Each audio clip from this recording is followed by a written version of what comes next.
The Locked On Podcast Network presents the College Sports Big 3 in 30. The three biggest stories in college sports. From our local experts at the Locked On Podcast Network. We bring you the real story.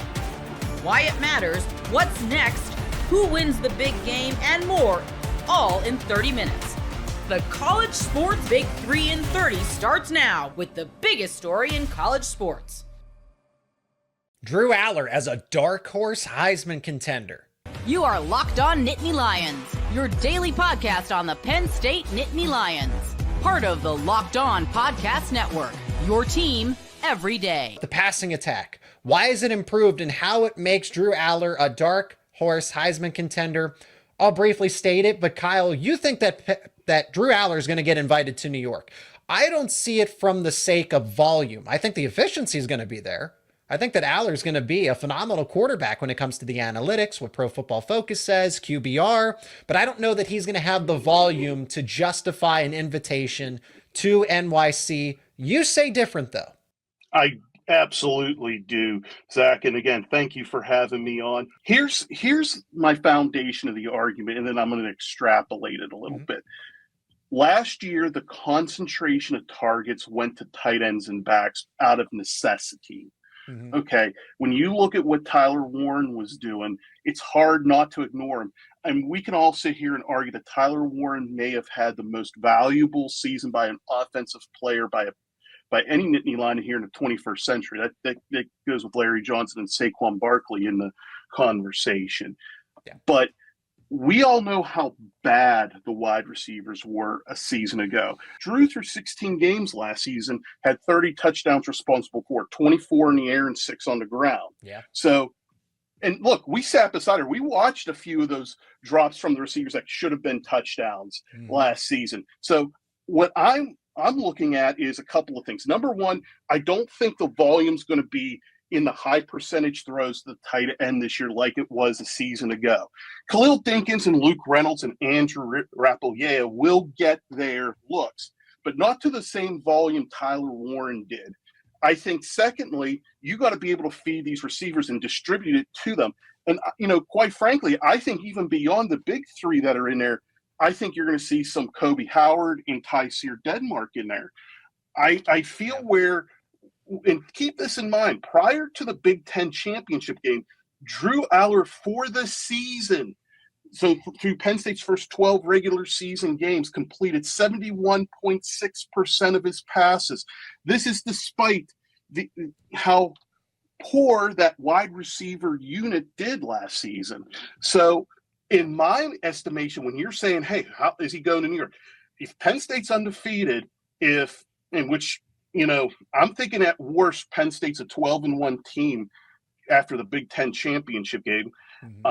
You start to think he's going to complete a high percentage of his passes. I mean, last season, despite all the issues with the receivers, he still completed nearly 60% to that sort of core. I think he has an opportunity to complete 70% to his core this year. You look at how they're in another year in Cole Nickey's scheme. Everyone's, Khalil Dinkins is getting a lot of the same vibe Tyler Warren did as being, hey, he sets the edge real well. You remember what Nick Dawkins said at the Big Ten media days. You think of everything James Franklin's been saying about Khalil, pumping him up. And even Andy has pumped him up a little bit, So I think the tight ends is not going to go away. And in this scheme there's going to be room and opportunities for him. And look, there's going to be so much creative ways for Nick Singleton and Kaytron Allen to contribute to this offense, whether it's in the ground or even in the passing game. I really see where Drew's going to be at through 12 or 13 games. I think he's going to be greater than 70% passing. I think he's going to have about 3,000 to 3,500 yards passing.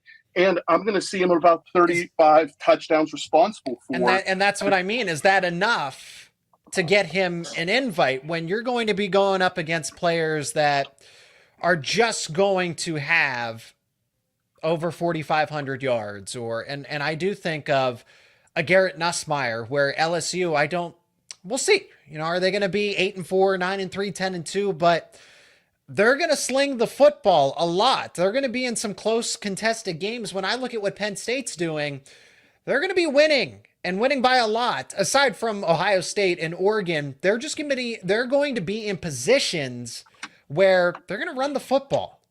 So if somebody were to say to me, "Hey, Allar's going to have over 4,000 yards," it's a possibility, but I could see him not playing full games.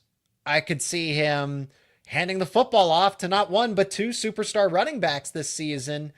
And Nicholas Singleton and Katron Allen don't have the same case for a Heisman because they're splitting the workload. I mean, between the two of them, they had over 2,000 yards last season on the ground. If that was one stat line, that was one running back, that's an invite to New York City. 2,000 yards and 20 touchdowns on the ground, but it's because it's split between the two of them, and Penn State doesn't care about awards. They care about winning football games. So Drew Allar, I see them throwing the ball a little more efficiently. I don't disagree with you about 70% completion percentage. I absolutely see that.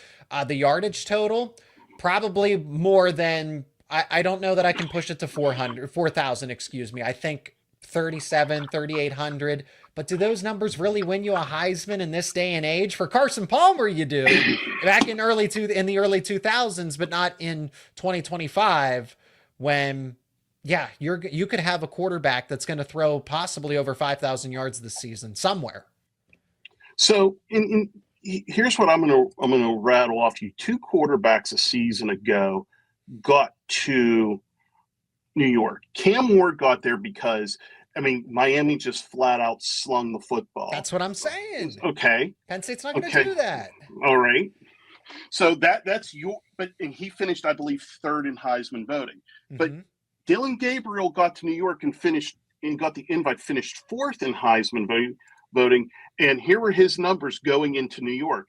He had a 73% completion percentage, threw for 3,500 yards. Okay. 28 touchdowns in the air and 7 on the ground. I think those numbers Drew can get, because if you have an undefeated or a 12-1 Big Ten champion, and Drew continues doing what Drew does, is he's not making a lot of mistakes, high completion percentage. I mean, people are going to recognize, hey, there's that rock got to be distributed to those running backs and everywhere else. It's kind of like last year for Dylan in Oregon. He had to feed guys like Noah Whittington and Jordan James. And then with all the plethora of receivers that he had, it's the same situation. I feel where Drew is, because he's going into this with, hey, he's taken Penn State into a New Year's Six Bowl every single year. Yep. He's taken them to 3 college football playoff games. He has a lot of the award hype. He made that major bounce from his sophomore year to his junior year, and people are going to be like, well, if there should be another bounce, and I feel there will be. It's not going to be as big. If it is as big as this, he's putting up Joe Burrow numbers, and if he does Joe Burrow, then he's the second Heisman Trophy winner in Penn State history. Yeah. But I'm going to take it a conservative route. Maybe it's a 20 or 30% bump. If it's a 20 or 30% bump, there's Zach. That's an invite to New York if Penn State's in that position to get them there as Big Ten champ. Even if they're Big Ten championship game loser and they're 12-1, I still feel those numbers get him to New York. And with that being said, I mean, Drew did have more rushing yards than Dylan Gabriel a season ago. So Penn State does need, if Penn State's going to pull this off and get Drew Allar to New York City, I don't think it's completely far-fetched. I just think it's unlikely. But with what you've laid out here, those numbers are attainable. If Dylan Gabriel can get invited that way, but Penn State would need to go 12-0. The efficiency would need to be off the charts. And that's what it would take for Allar to get that invite. So I am sold on your argument. But I just think with where we are in college football and the unpredictability of it and the stat padding that's going to be there, we'll see if Allar can get one of those top 4 spots at the end of the day. But it is going to be on Penn State to do things that they don't characteristically do, and that's win those big games. And Allar's going to have to be a big part of it. He can't take a back seat against Oregon. He can't take a back seat against Ohio State. He has to be the reason that they win those games if they are tightly contested. If it's a blowout, well, that's a different story. But that's, if we talk about unlikely, well, that's pretty much it right there. Ever wish managing your money felt easier? With Monarch Money, it can. Whether you're growing your savings or planning a big purchase, Monarch puts you in the driver's seat. It's like having your own personal CFO, giving you full visibility and control over your finances. Monarch Money is more than a budgeting app. It's a complete financial command center. You can track all your accounts, investments, and spending in one place. So in addition to managing your money, you're also building wealth. Take control of your finances with Monarch Money. Use code LOCKEDONNFL at monarchmoney.com for 50% off your first order. That's monarchmoney.com, code LOCKEDONNFL for half off your first order. The Ole Miss quarterback room is finally getting some answers. You are Locked On Ole Miss, your daily podcast on the Ole Miss Rebels. The quarterback room questions are finally starting to get answered, and it's not dealing with Austin Simmons. Austin Simmons is the dude. He's always been the dude. He has been the guy that Lane Kiffin didn't recruit over. We remembered how he treated Jackson Dart in the early part of his reign as starting quarterback. This year, not the same thing. Yes, the quarterbacks got brought in, but Lane Kiffin in his press conference yesterday mentioned that some of those guys got brought in so they could throw good reps on one-on-ones. Some of those is to make 1 through 6 in the quarterback room a little bit better. There was nothing dealing with the starter. Everybody knows exactly how it was going to be expected for Austin Simmons. Austin Simmons is the dude. That is what the expectation is moving forward. Now, the question that everybody has been wondering is, what about the backup quarterback? Are we in a good shape? Is there a situation where a package quarterback becomes an issue? Is Trinidad Chambliss, for instance, the next J.J. Pegues more than a backup quarterback? These are all questions that we have been looking at over the course of this camp, trying to glean answers from in the 20 to 30 minutes of viewing that we get, and the other stuff that goes on behind the scenes that we're hearing about. The important thing to realize is that it doesn't have to be one or the other. You can have a backup quarterback and be a package quarterback at the same time. It's not a situation I think I talked about recently that I thought that Malachi Smith or AJ Maddox would be the backup quarterback if for some reason Austin Simmons went down. That might not be the case. The rumors going around camp right now is that there's kind of a front runner for the backup quarterback position. Now, nothing's settled. There's still a couple of weeks left in camp. But Trinidad Chambliss has separated himself a little bit to the point where he's getting the lion's share of the number 2 reps in camp. And that's important because we talked about Trinidad Chambliss and what he brought to the table. Again, a year ago, looking at him, he was 226 for 367, 2,925 yards, 26 touchdowns, 6 interceptions. It's important to realize on this, this is over 15 games. He did this over a 15-game schedule, which comes to a little bit less than 150 yards per game, if that makes sense. A little bit less than 200 yards per game or something like that. 15 times 2 is, a little bit less than 200 yards per game. So he's a good quarterback. He performed very well at Ferris State, which is in Michigan, by the way, for anybody that wants to know about that. And he moved down here to, I don't know exactly. Maybe he thought he could come in and he had confidence in his ability for his senior year that he was going to take the starting quarterback job away from Austin Simmons. Maybe that was the reason that he transferred. I can tell you pretty clearly why the reason he was brought in by Lane Kiffin and Charlie Weiss Jr. and Joe Judge was the fact of this. He had 171 carries, 1,019 yards, and 25 touchdowns a year ago. Somebody that, if you look at the 25 touchdowns, those aren't long runs. There's a lot of work happening there inside the red zone. This is somebody that knows how to pick up a short yardage run. And if you think about Lane Kiffin, he's already told you the quarterback run game is not going to be in Austin Simmons' future. Now, there might be some gamesmanship there, but he is absolutely saying that at the moment. The fact that Ole Miss recruited tight ends over and over and over again lets you know that 12 personnel is kind of the direction that they're looking at going. And with Joe Judge coming into the quarterback room, the offense is going to go more NFL-centric. It just happens. That's the way it's going to be. They're still going to run tempo. They're still going to be fast. They're still going to do their signals. The nuts and bolts of the offense is not changing. What they do is changing. And I think they're going to be a little less dependent on the RPO over the course of this season, with the exception of Trinidad Chambliss. I think Trinidad Chambliss compares to JJ Pegues, honestly. If it's 4th and 1 and 4th and 2, Lane Kiffin has shown his ability to take the starting quarterback off the field, even if you have a first-round quarterback, and put in somebody that is going to run the ball.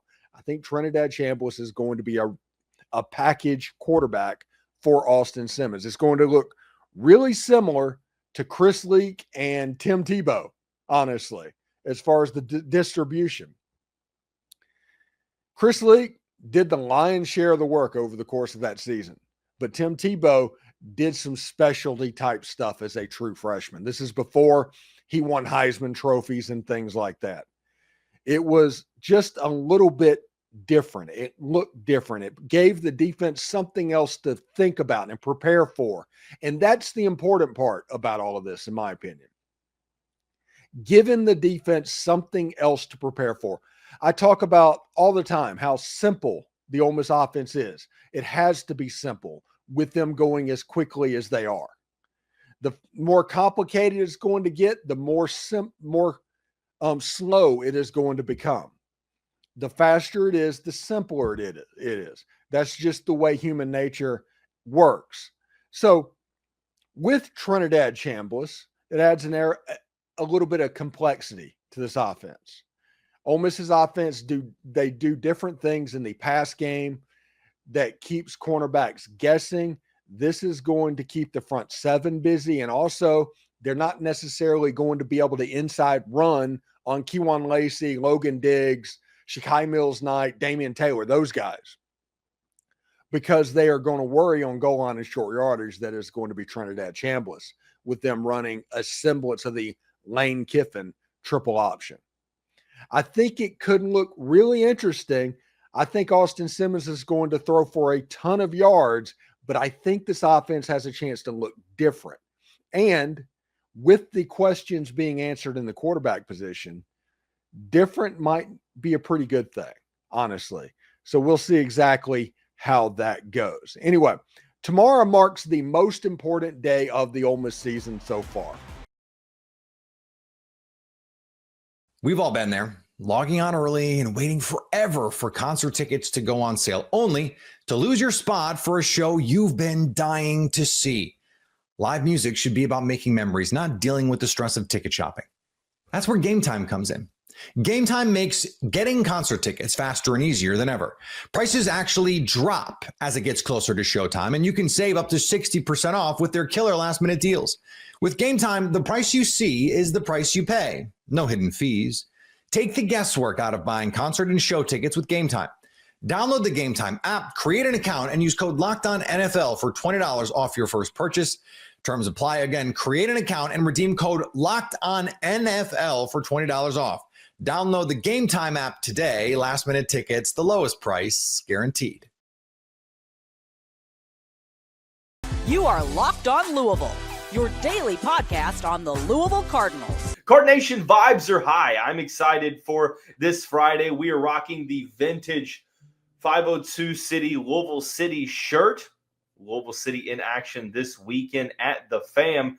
But we're down to the final three in this list, and it feels like this week has just gone by quickly. Thanks for tuning in to the player rankings. I'm going to refresh your memory on who preceded these three on the list. Number 15, Rodney Johnson Jr. Number 14, Renee Conga. Number 13, Jordan Girard. Number 12, Wesley Bailey. Number 11, TJ Quinn. Number 10, Adonijah Green. Number 9, Antonio Watts. Number 8, Cleb Lubin. Number 7, Colin Lacey. Number 6, Duke Watson. Number 5, Chris Bell. Number 4, Miller Moss. Number 3, hold on one second, I'll tell you who that is. But again, I feel like a broken record here, but just a reminder on what the criteria is. Criteria is based upon context. There's like 4 categories that, combine to form my opinion: projected statistical production, overall talent, value to the team in respect of their position, and where they rank amongst their peers in the rest of the conference, even potentially nationally when you get to like the top 5, top 8 players on this team. And this list, it took a couple days for me to finalize. I went back and forth on a couple of rankings, and that holds true for 2 through 5. 2 through 5 was as difficult as 5 through 8 for me. Kind of went back and forth. It really was just a matter of context and a couple of other deciding factors. Number 3 in the Louisville football top 15 player rankings is offensive lineman Pete Nigra. Pete Nigra, 6'4", 300 pounds, is returning for his second season with the Cardinals program and his final season of college eligibility from Indianapolis. Played at Northern Illinois, was a really good center coming out of high school, number 1 center in the state of Indiana. A guy that I think that Jeff Brom recruited out of high school, but not totally sure. But he was second team all MAC. Had a really, really good season, starting all 12 games at center in 2023. And for the Cardinals, replacing Brian Hudson wasn't easy. Of course, a multiple-year starter in the middle of that offensive line, his leadership, playing through injury, just that selflessness, but overall the talent that he had and being the anchor at that center spot. I was really worried going into last year as to how that position was going to be filled. I thought that Pete Nigra could be factored into the mix in some sort of like a by committee approach, but I didn't really understand, or I didn't know at that point that Pete was going to take this position by the reins and not look back, but instead have a really, really solid 2024. Pete Nigra last year, 1 sack and 16 pressures. It was good enough for an all ACC honorable mention. I guess you would say recognition. But you're returning that production this season. And he was a key piece for that offensive line sort of coming together after the first couple of games. Like, first couple of games, Louisville had some injuries at the tackle spots. It was sort of like a revolving door. They were rotating guys in, and it kind of became a non-issue at the end of the season, which is a testament to how well, Richard Owens was able to assist and develop this offensive line, get them playing together, and also just the pieces that the Cardinals were throwing out there. And I would like to believe that Pete had a definite role in helping things come together. Because at that center spot, it's one of those really, offensive line in general is like an unsung hero, right? They don't get the credit that they deserve for things when they go good, but you best believe that they're going to be criticized when things go bad. It's really unfair, but that's kind of just how football discourse goes, especially at that center spot. That's one that definitely gets overlooked. Like, you have like the offensive line, and then the appreciation starts with like that left tackle spot, as it should, protecting the quarterback's blind side. But the center position, being able to identify, what the defense is doing, have so much going on, and having to, be on top of your game at all times because you're making that delivery or handoff to the quarterback and that snapping of the ball to the quarterback. So I'm not sitting here trying to educate you on why the center spot is one of the top unsung heroes on the team, but I do think it paints a picture as to why Pete Nigra is number 3 on this list, because I know that there will probably be some that are like, Pete over guys like Miller Moss and Chris Bell and Duke Watson? Like, what's the rationale there? And look, I know that the offensive line, it's not a sexy position, right? It's not one that's going to wow you. Even when you get a commitment from a 4-star offensive lineman, it's not going to drive as much excitement as it would for a 4-star quarterback, skill position guy, or even defender. But you can't really factor in so much production because less is more. I'm going to say that he only gives up 1 sack, and I'm going to drop that number to 10 pressures in 2025. I think you're going to see some improvement there. How he ranks across the conference is sort of a deciding factor over Miller Moss, Chris Bell, and Duke Watson. Like Duke Watson, for example, is going to be the backup running back. I think he's a top 5 running back, but Pete Nigro was an all-ACC honorable mention last year.